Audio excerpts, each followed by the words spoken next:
5명 뽑았죠. 예.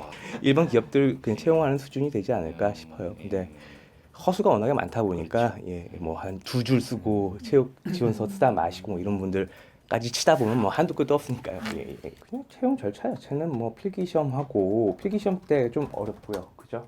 논술하고 논술하고 K-테스트 인적성 검사를 보는데요. 그 뭐 인적성 검사 다른 기업들에서 하는 거랑 거의 비슷할 테고 경제 단체다 보니까 이제 글 쓰는 능력도 좀 봐야 돼서 논술을 보는 게 좀 특이점이 좀 있다. 뭐 이 정도 생각하시면 될 것 같고요.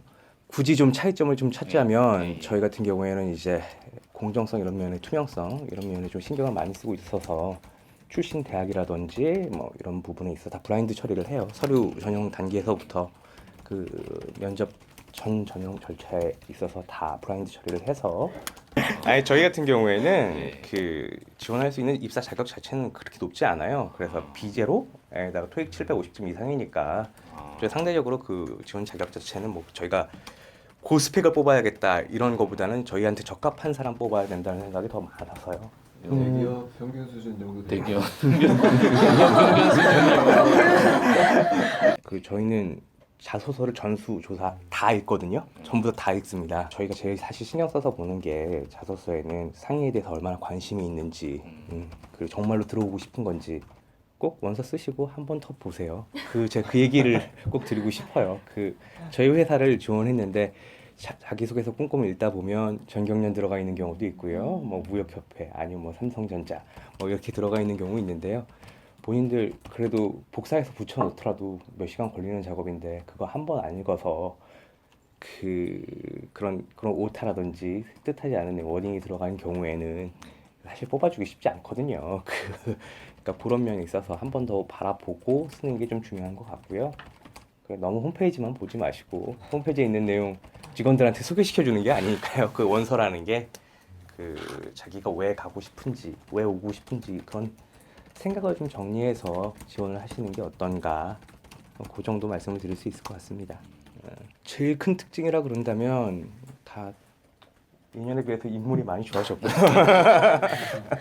가장 큰 특징이 저희 회사에 들어오고 싶어하는 의지가 강했다 이런 면을 좀 볼 수 있을 것 같아요. 그러니까 저희 일단 서류 준행에서 꽤 많이 걸러내고 필기시험 보는 인원 자체는 거기서부터 이제 본격적인 경쟁이 된다고 볼 수 있는데요. 100명 안쪽으로 봅니다. 100명 안쪽으로 보는데 작년에 한 70명 봤을까요? 그 정도, 그 정도 봤을 것 같아요.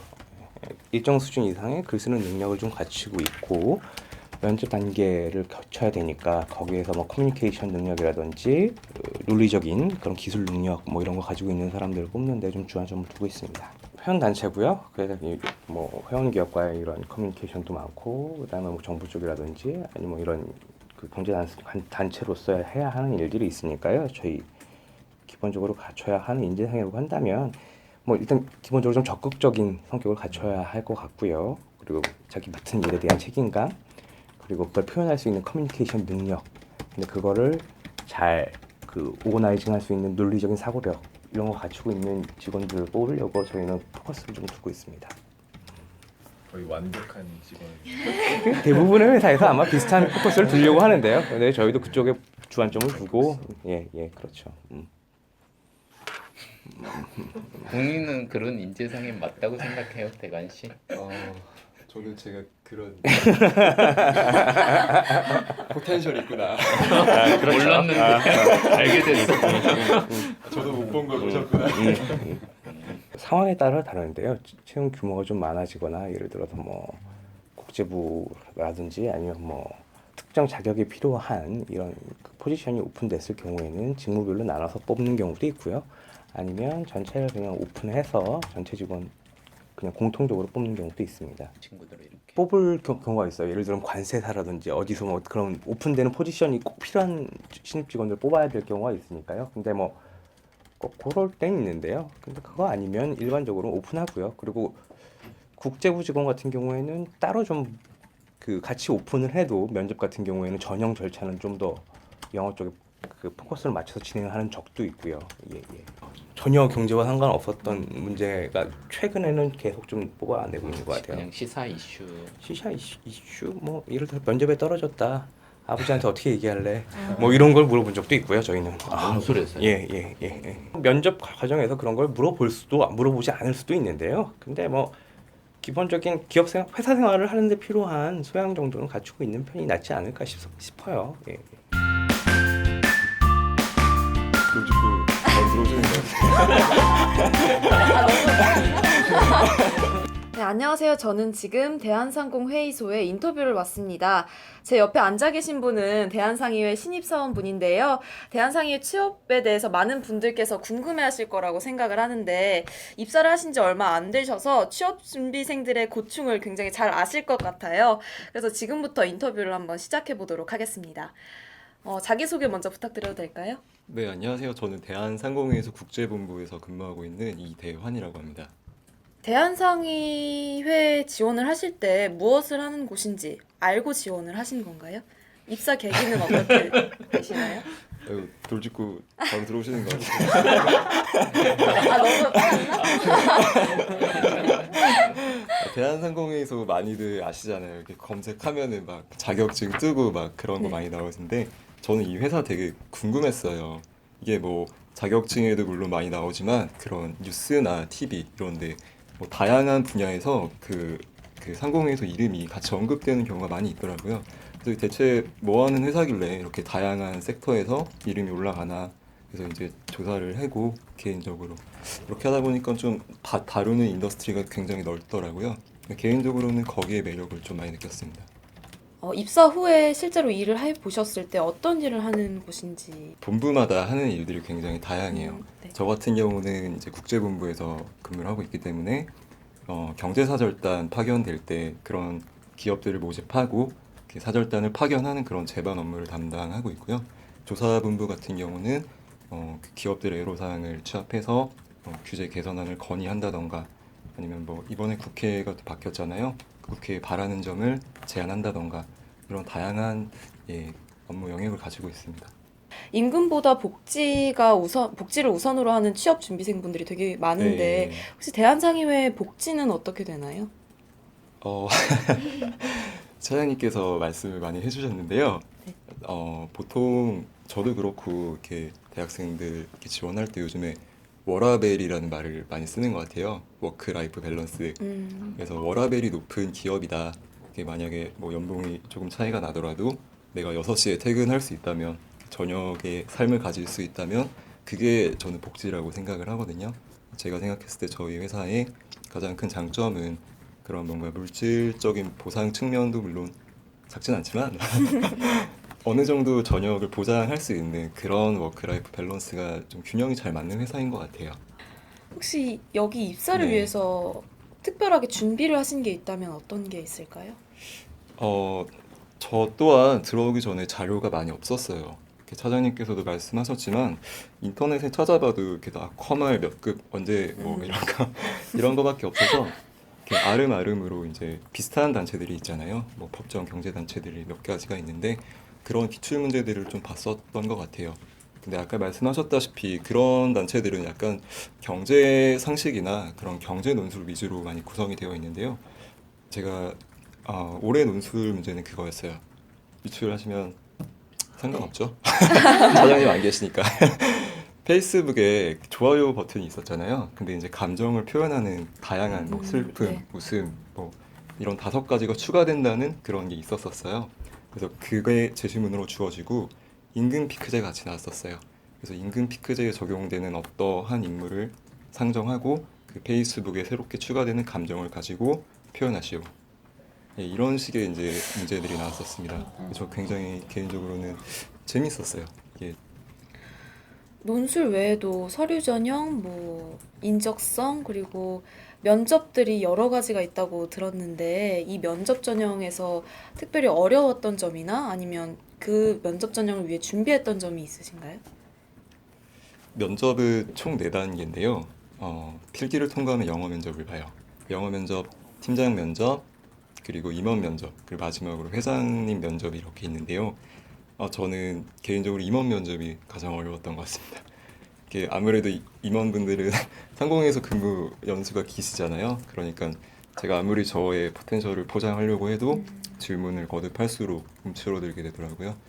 그래서 말씀드렸다시피 뭐 굉장한 지식이 필요한 건 아니지만 그런 질문이 거듭될수록 없는 말을 할 수는 없어요. 그렇기 때문에 처음 내세울 수 있는 내가 몇 번 더 이렇게 스무고개처럼 질문을 받아도 계속 해낼 수 있는 그러한 주제로 좀 경로를 잡고 면접을 시작할 수 있으면은 좀 도움이 될 것 같습니다. 네. 회장 면접 같은 경우에는 네. 이제 어느 정도 걸은 상태에서 굉장히 소수로 올라가시잖아요. 예, 예. 그러면 그런 면접 같은 경우에는 이제 직무 관련된 면접을 진행하시나요? 아니면 인성을 보기 위한 그런 면접으로 진행이 되나요? 말씀하신 것처럼 인성 면접 비중이 큰 것 같아요. 물론 전공과 관련해서 상공회에서 어떤 업무를 할 수 있겠느냐 그런 질문이 있긴 했지만 그 나머지 질문 같은 경우는 거의 그냥 개인사나 아니면 가족 관련한 그런 질문이었습니다.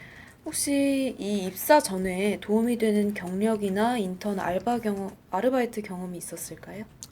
인턴을 잠깐 하긴 했었는데요. 그 인턴보다 제가 생각했을 때 면접 때 그런 말을 들은 적이 있어요. 제가 아르바이트 하는 걸 되게 좀 좋아했어서 여러 가지를 많이 했었는데 되게 여러 가지를 많이 하는 걸 좋아하세요? 아니면은 자소서를 쓰기 위해서 뭐 하신 건가요? 뭐 이런 식의 질문들을 많이 들었는데요.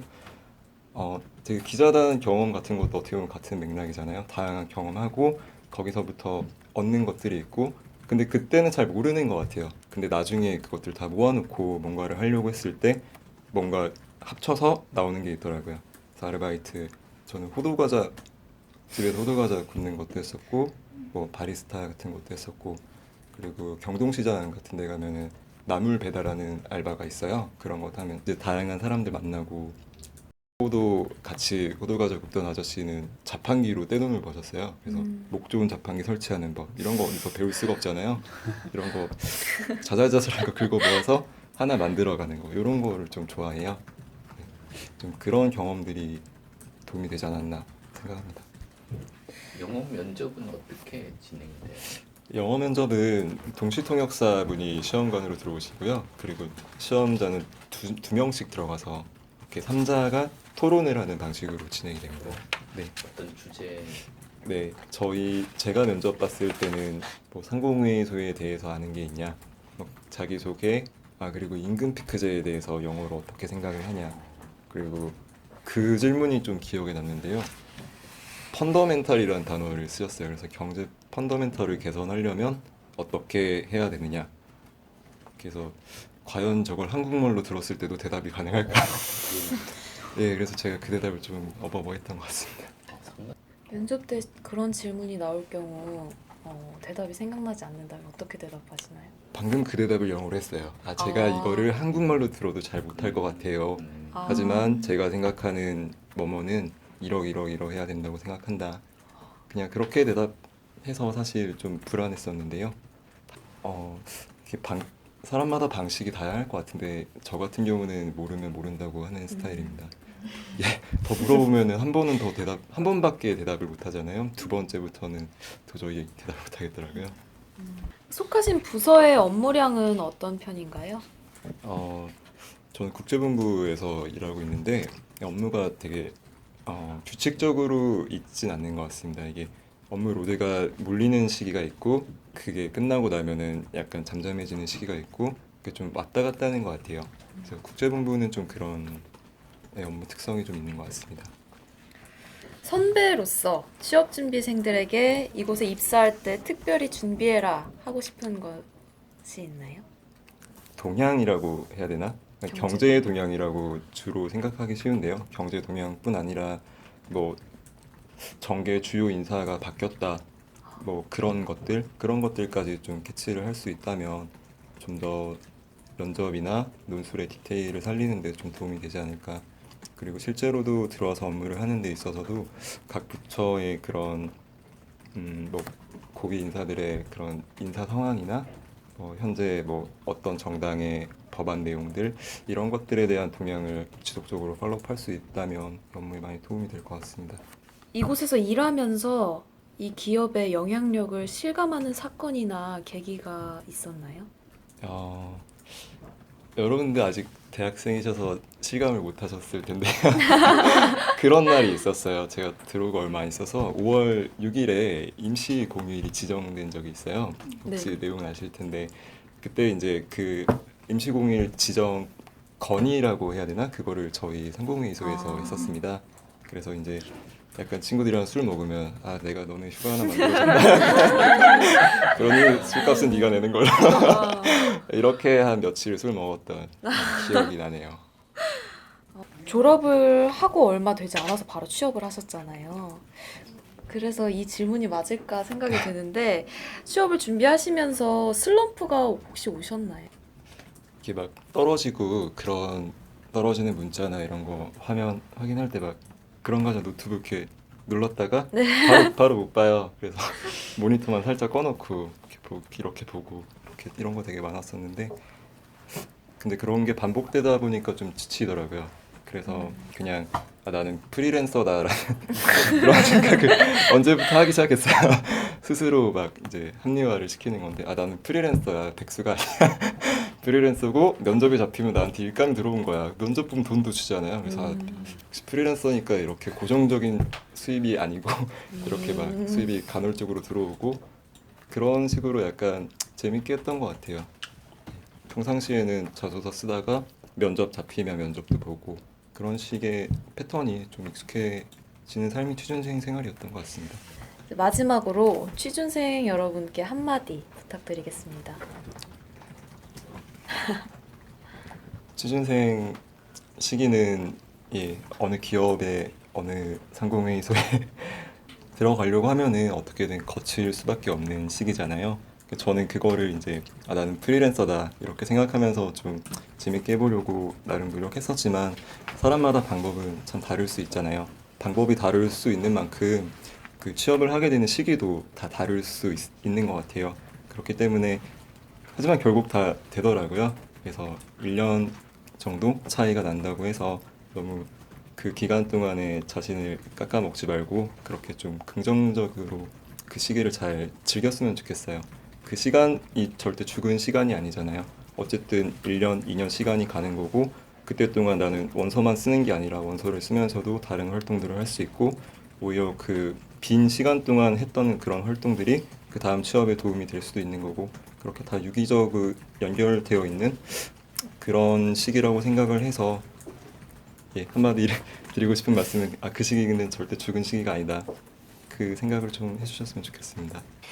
네, 지금까지 대한상공회의소 신입사원 이대환 씨와 인터뷰를 진행해 봤는데요.